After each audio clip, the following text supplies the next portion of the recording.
قد جاء مهديكم وظهرت آية فاسعوا بصدق القلب يا فتياني.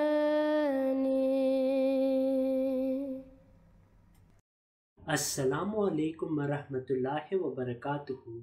Today we continue with the series of prophethood for the truthfulness of Hazrat Mirza Ghulam Ahmad of Qadian, who is the latter-day Messiah and Imam Mahdi, sent for the reformation of the Muslims and to bring people of all religions to the true teachings of Islam. Now when we look at the life of the prophets, we see that Allah the Almighty protected them. And in my recent video I showed that the promised Messiah was given clear-cut prophecies regarding him being divinely protected. And in today's video we will see how Allah the Almighty protected the promised Messiah. We see that in the lives of all prophets, Allah the Almighty protected them from a really young age. We see it was Allah the Almighty who protected Hazrat Ibrahim salam from the fire. It was Allah the Almighty who protected Hazrat Yusuf salam when he was put in the well. It was Allah the Almighty who protected Hazrat Musa salam when he was put in the river. And it was Allah the Almighty who protected the Prophet Muhammad sallallahu alaihi wasallam.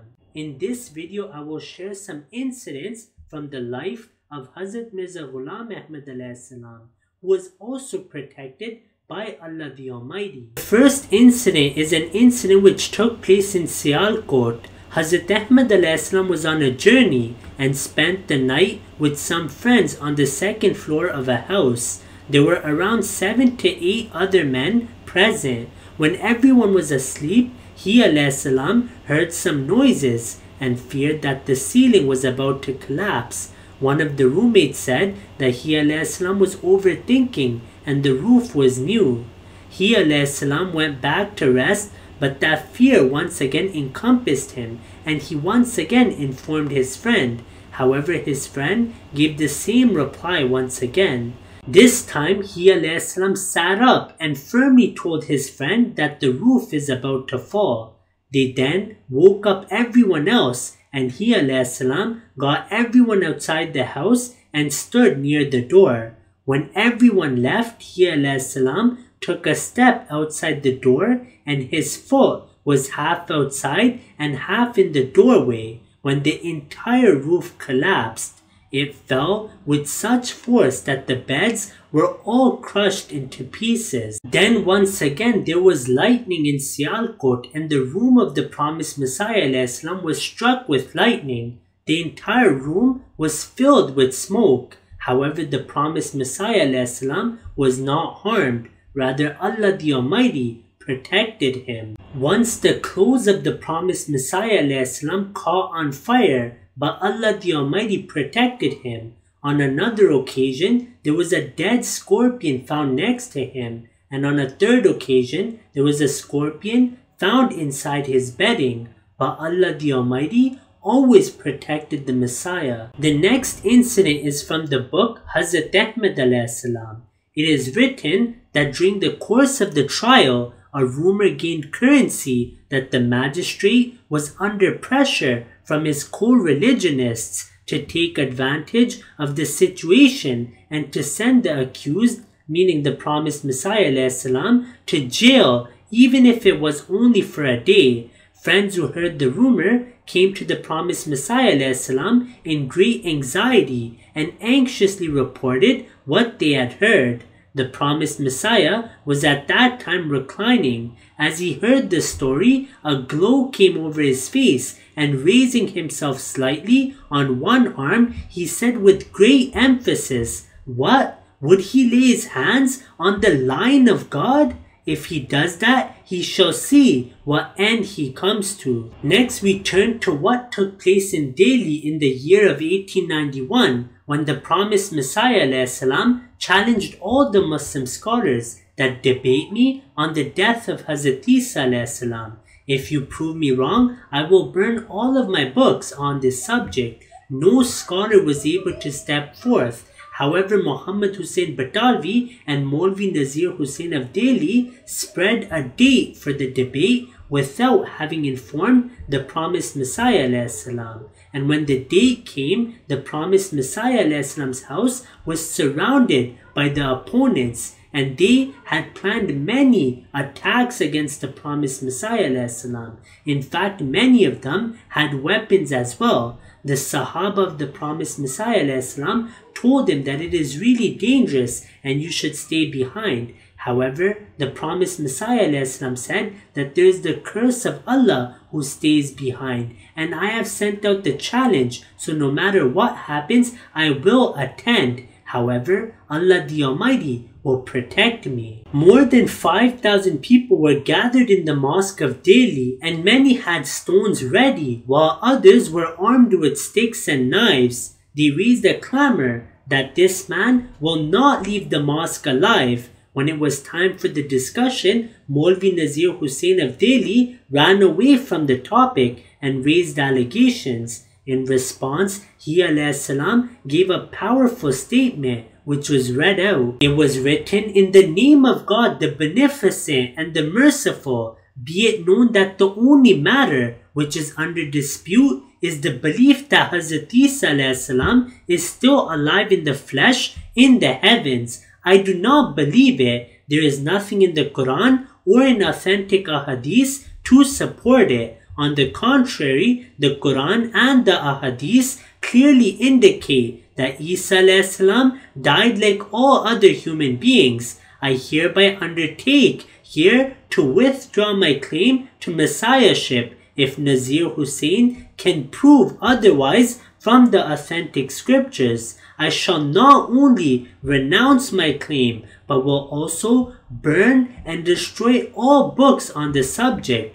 The other accusation regarding my disbelief in Laylatul Qadr, miracles, the Miraj, and Khatme Nabuwat are all entirely false and unfounded. My beliefs are exactly the same as those held by the Orthodox community.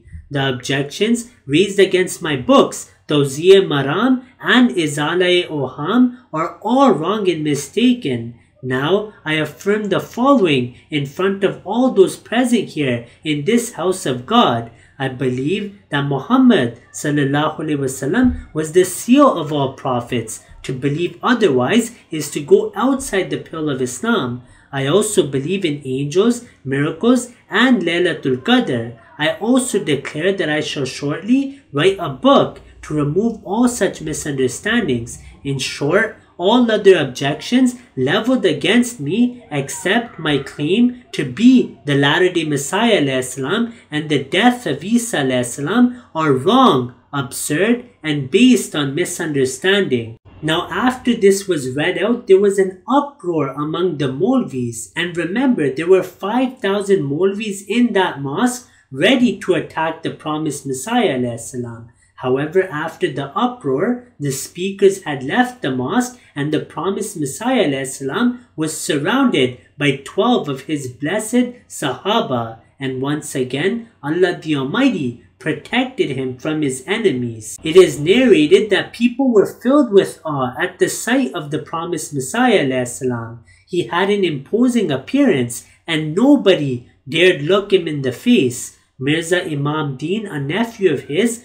once procured Sochit Singh of Beni to kill the promised Messiah ﷺ. He has stated that he went on several occasions over a wall with the intention of killing him, but whenever he looked at him, he felt afraid and dared not approach him. It is also narrated that reports reached Hazrat Ahmad ﷺ from various places of the doings of Laikram's friends, a person who was brutally killed after many prophecies made by the promised Messiah ﷺ regarding his destruction, because he was an opponent who mocked the Prophet Muhammad ﷺ daily and exceeded all bounds, and this was a sign for all nations for the truthfulness of Islam.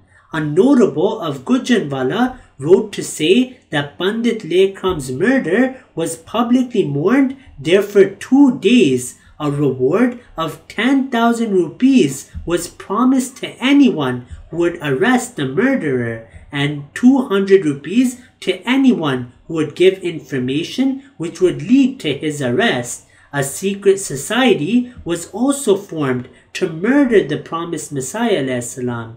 Its members belonged to Lahore, Amritsar, Batala, Gujranwala, etc. The idea was to hire the services of a man to kill Hazrat Ahmad ﷺ in consideration of 20,000 rupees, which was to be raised by subscription. The Aftab-e-Hind of March 18, 1897 published an article on page 5, column 1 from the pen of a certain Mr. Basheshar Das under the heading Mirza Qadiani Khabardar.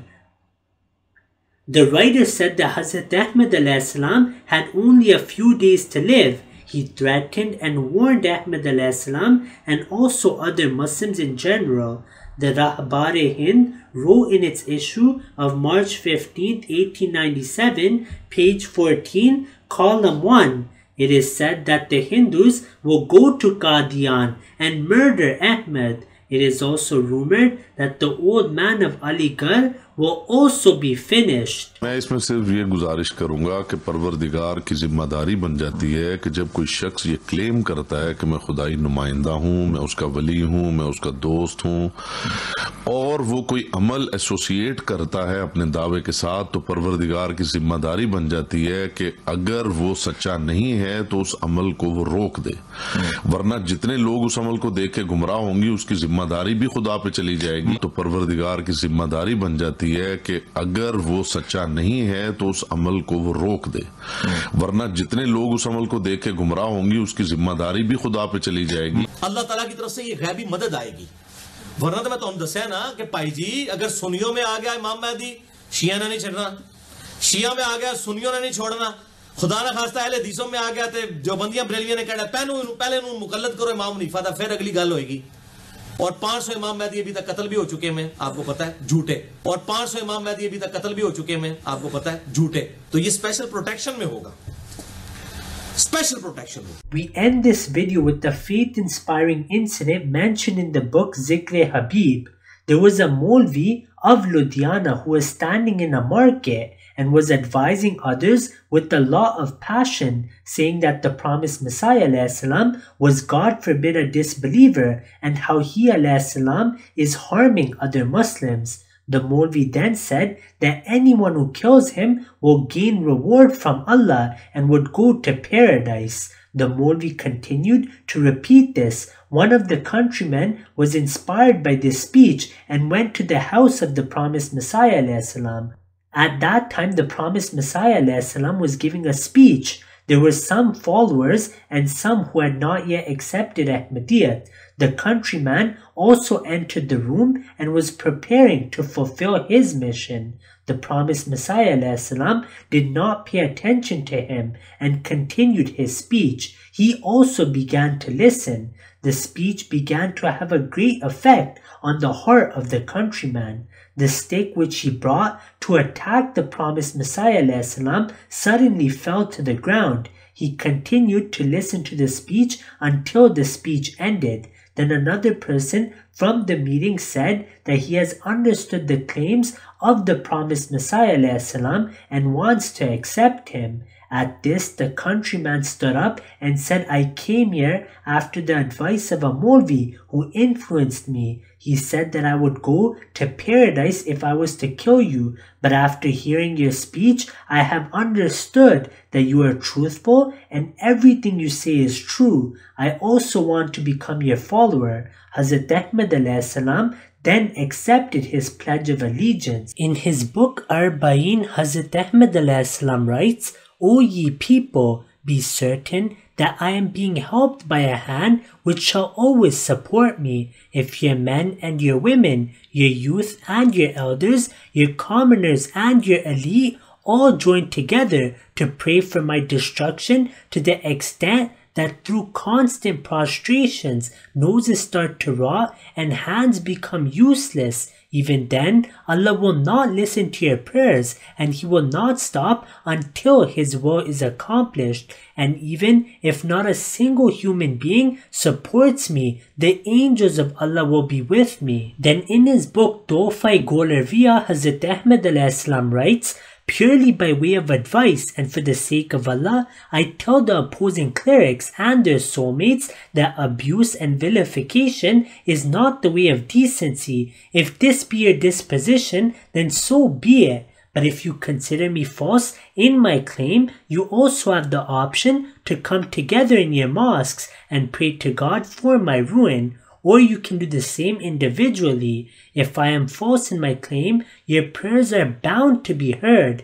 Indeed, you have been praying against me already. But remember, even if you continue to pray until your tongues are bruised, and you go on bewailing in your prostrations until your noses are rubbed out and your tears wipe out your eyelashes, and the weeping reduces your vision, and your brains are so affected that you begin to suffer from epilepsy or melancholia, still your prayers will not be heard, for I have come from God, and anyone who curses me will himself be afflicted with such a curse, though he may not be aware of it. He who enters into a prayer duel with me and supplicates that the one among us who is false may die in the lifetime of the other will come to the same end which overtook Ghulam Dastagir of Qasur. If you have not yet subscribed, make sure to subscribe and click on the bell icon so you can get notifications for every new video. Also make sure to like and comment on the video and follow on Twitter and Instagram.